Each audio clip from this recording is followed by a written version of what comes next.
Alright guys, TouchCrab here back again today with the second upload of the day. Wanted to talk about Prestinni to the Huntsmen. Several days ago now we talked about how General to the Huntsmen was on the table. Gunless was saying that he was dropped by the rest of his team, wasn't informed supposedly by them. Then he was spotted streaming or scrimming with the Team Pine kind of bench squad they've got going on right now. Prestinni also spotted scrimming on that squad a couple of days ago. But at the time I said that look, Gunless doesn't seem like he's coming back into the starting lineup. General did a tweet to say that, well, he hopes he's back in the starting lineup at some point, but it seemed to me like there was some sort of placeholder situation going on where Gunless is dropped, General is in for the time being, and he's a placeholder for a signing they are trying to make. Now, yesterday this comes out, I Hold Shift says in the video over at the CMG channel that supposedly Prestinni to the Huntsmen is pending league approval. Apparently it's been signed, it's all been sorted out, but the league is yet to fully approve it and then things will go ahead from there.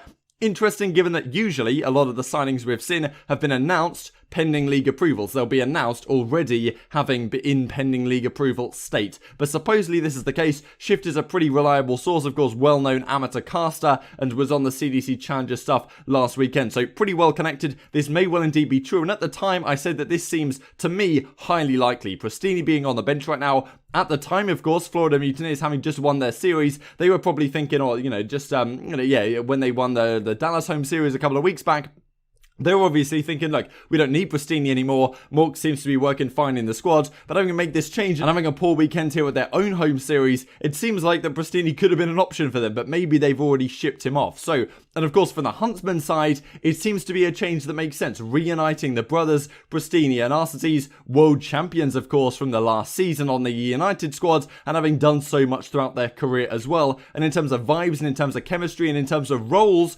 Prestinni seems an ideal fit for the meta right now. So I really like this change. I've talked about that a number of times, and if it is indeed coming true, then clearly the Huntsmen agree. But of course, as I say, nothing yet to be confirmed. So I will play this on screen for you guys. 77 to 143 Florida. Bye-bye. And a little bit of an insight. Prestinni, not an option anymore, apparently. Just waiting on league approval, but apparently Chicago has bought Prestinni away from Florida. So things looking a little tense.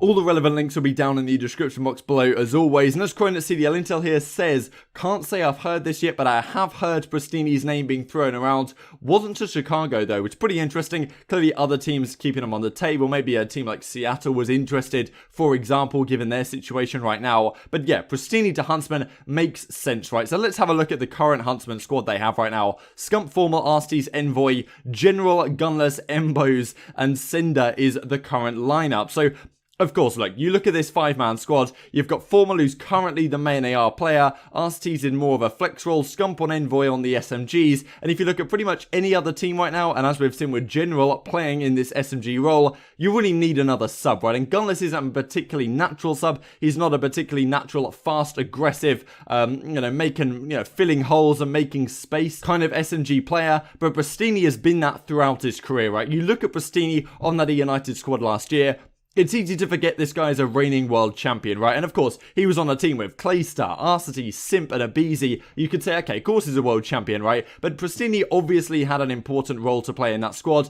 A lot of the guys on the FaZe clan team have talked about it, how whenever Prestinni was going off, whenever he had a good map, they were practically unbeatable. And even when he wasn't, he was filling gaps. He was playing in difficult positions, making rotations, being the first one out to fire a gunfight. And Prestinni, a super aggressive player, that is how this game plays. I imagine a lot of teams, when they were initially forming their squads for this game, they did not think it would play as aggressive as it does.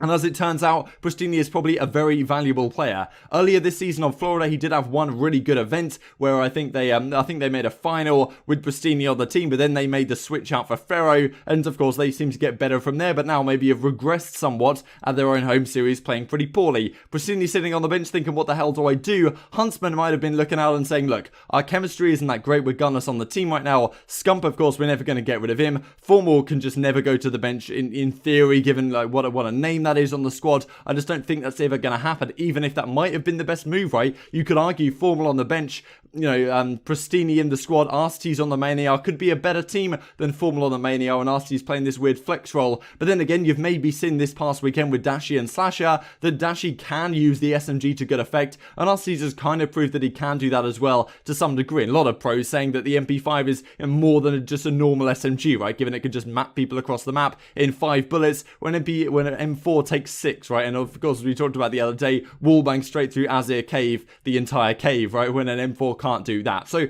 maybe the MP5 is more than just an SMG. But on this squad right now, you're talking vibes, you're talking issues with chemistry. Prestinni surely could be a good fix for this, because him and RCs have had so much success in the past. Let's just look at their tournament results over their career. So this season we see that Prestinni on the Mutineers, they came second at the Atlanta home series on this squad, but before this, he's always played with his brother. The United squad led a half of last season, Pro League Playoffs Championships, World League Champions on this squad, and of course before that, London, Las Vegas, United a pretty decent team when they had Jacob on the squad.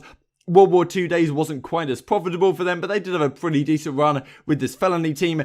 And then, of course, back in the Infinite Warfare days, if you guys remember this, the United squad, just as it first came on the team, with Gunless, of course, RC's, Prestinni, and Silly, they won the Atlanta Open, and were a pretty competitive team for the rest of the season before Gunless got traded to FaZe, with the whole Clayster thing, and the rest is history. So what do you guys think of this move in the comment section below? I'm intrigued to hear your thought process here. Don't want to discuss it in too much more detail before we get full confirmation as to whether this is indeed the case, and then I'll talk about whether this could be a proper improvement for the squad and it's going to take them to the next level. I think in terms of chemistry, in terms of role dynamics, it makes a lot of sense to bring him into the team. I just don't think General is really a long-term solution in that role. I just don't think he quite has the firepower in that particular role to compete with the rest of the guys on the likes of Atlanta FaZe and Dallas Empire and something like that.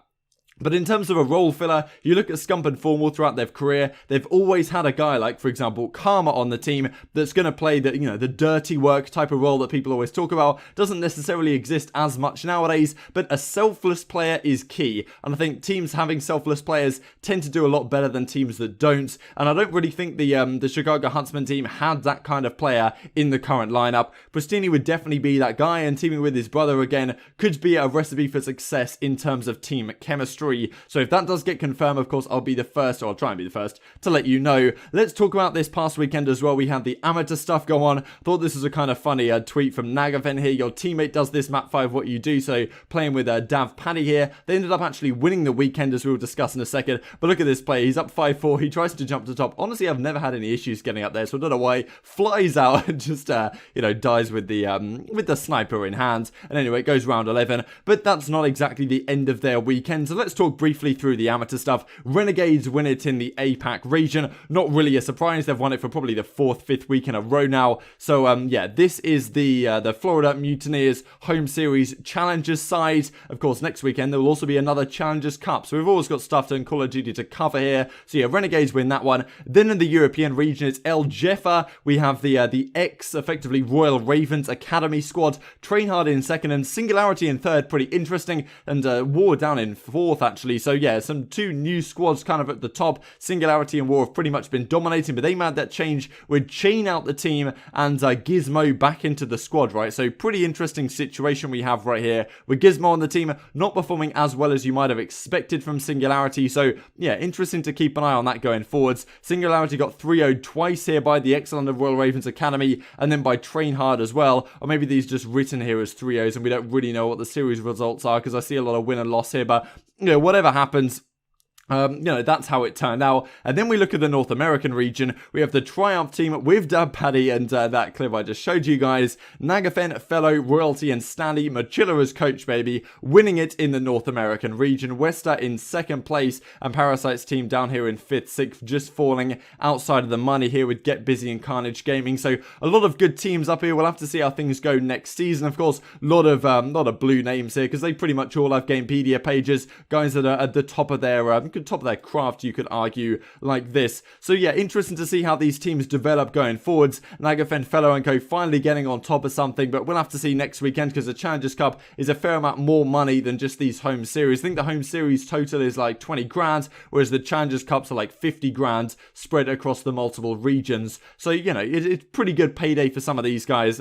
This is how the bracket worked out as well. So Triumph charging their way all the way through winners, all the way to the grand final. And just to finish with then, I thought this was kind of funny. It was Mother's Day yesterday in pretty much the entire world, except from the UK. We have it earlier in the year in like March or something. I forget exactly what day it is. But yeah, Karma says right here, happy Mother's Day at Holly. So his wife, Holly Barlow now, you've been amazing raising this little monster. That's his daughter Bella. And I wouldn't have it any other way. P.S. I let you kill me in Warzone. You guys may have seen the clip the other day of Karma playing Warzone, and Holly, his wife, actually like took him out in one of those moments. What's kind of funny here, right, is that Karma @s Holly, who is just not his wife's actual Twitter @. So this woman, Holly Brockwell, replies, I mean, thanks, but that's not my kid. Yeah, when the Call of Duty World Champion accidentally tags you instead of his actual wife, Karma did since delete this tweet and update the @ to the correct one. I did think that was kind of funny, right? You're giving a celebratory tweet to your wife, but you don't even know what her actual @ is, which is pretty entertaining. But yeah, hope you guys enjoyed the video. Like if you did, subscribe if you're new as always.